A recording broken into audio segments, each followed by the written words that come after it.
Chief is walking right here. And they like, beware of snakes. You ain't gotta worry about me. Welcome to Raw Talks TV. I'm your host, Lenore. And here is where the people connect to the story. June 6, 2026, and I am headed to the Oklahoma border because since July of 2025, the Lord has been speaking Oklahoma. I've seen it on license plates, I've seen it on cars, t-shirts, heard it in conversation. And normally when God speaks like this, he is trying to draw my attention to a location. Just like he did when I went to LA, Dallas, Austin. He has always spoke. So I'm like, okay, well, I won't know until what you're saying until I actually put my feet on the ground. So I'm going to do a prophetic act of faith that once I put my feet on the ground to the very place that God has been speaking, he will speak even louder. He will give confirmation. And the things that I can't hear on Texas soil, I expect God to be able to speak to me when I get on Oklahoma soil. So just journey with me. We don't have a set destination. I'm just driving to the border and that's it. So I immediately noticed 1 hour and 11 minutes, 11:11. The drive was pretty smooth. And then when I looked up again, it was 11:11 and we were almost to our destination. Chief was knocked out. I love the open road. It is so relaxing. And I just drove past the casino. I was not going to the casino. That was not my destination, but it looked pretty neat. And then I drove past this and I had to come back around because the sign was underneath the freaking overpass. Like, what? Why is it underneath the viaduct? Like, but they told us they was doing construction and they was going to move the sign and all the things like that. Well, we made it to Oklahoma. We at the rest stop. And now we about to take a picture at the sign. So, we did it. We made it. Look at you. We made it to Oklahoma. We stopped in the gift shop. They gave My me baby? a book. They talked to Chief. Okay. And I wrote my mama a post-it. Like, I always send her a postcard wherever I am. Chief is walking right here. And they like, beware of snakes. You ain't gotta worry about me. I'm finna put him in the car. Sure is. So this is the time that I took to just journal to God, tell God like how I'm feeling, tell him that I did it, I was obedient, and just was preparing to like actually hear from him. I was writing down the things that I felt was being downloaded in my spirit. And then after a while, you're going to see me start smiling because this is when God started talking to me. And that's when my pen got to writing fast in the mug because he was talking fast in the mug. So I was just so happy to hear God's voice and hear him talking to me on that Oklahoma soil.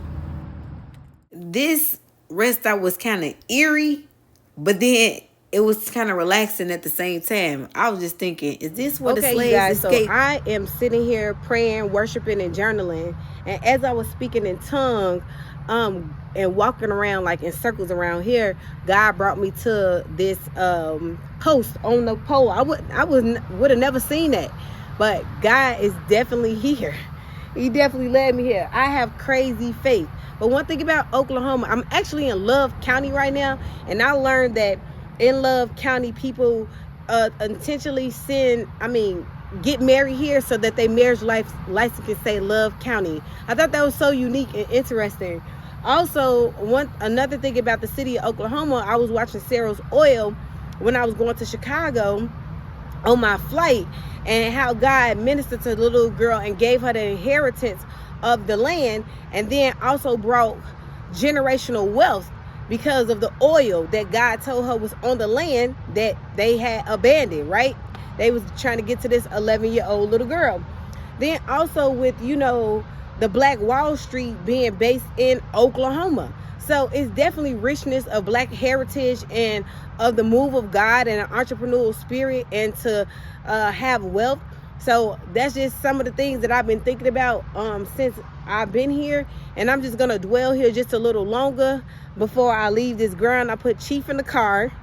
The air is on, so he's fine. He just ate a snack so that I could just have some time with God. Just roll, man.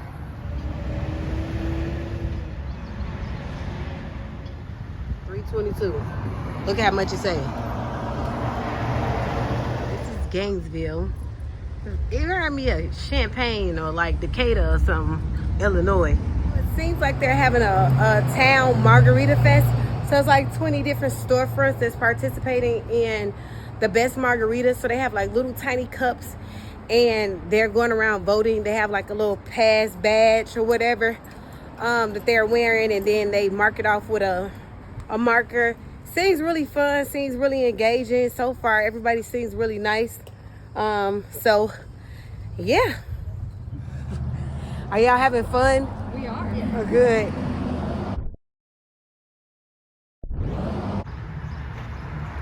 Jesus hot. Look at him. Gotta get him some water. Welp, I'm back home. I'm so tired. But not tired like sleepy tired, but drained from the heat. But it was a good drive. It was a good experience. I'm glad I operated in faith. Those of you all trying to understand, like, what does faith look like? You do not have all the details. You just obey the instruction. And I felt led to go there. Make sure y'all like, subscribe, turn on y'all notifications. Tell me what y'all liked about this vlog, as well as like what else you want to know about faith. And feel free to go through the rest of the faith stories in my playlist. I think it's called like Faith Trips or Faith Stories or something like that. And just look at all the other faith moves I done did. God be showing up, you know. This one was just an act of obedience, an act of faith, putting my feet to the ground because of what God has been doing, what he's been saying, I'll say the least. So subscribe, y'all, and I'll catch y'all in the next video. Peace out.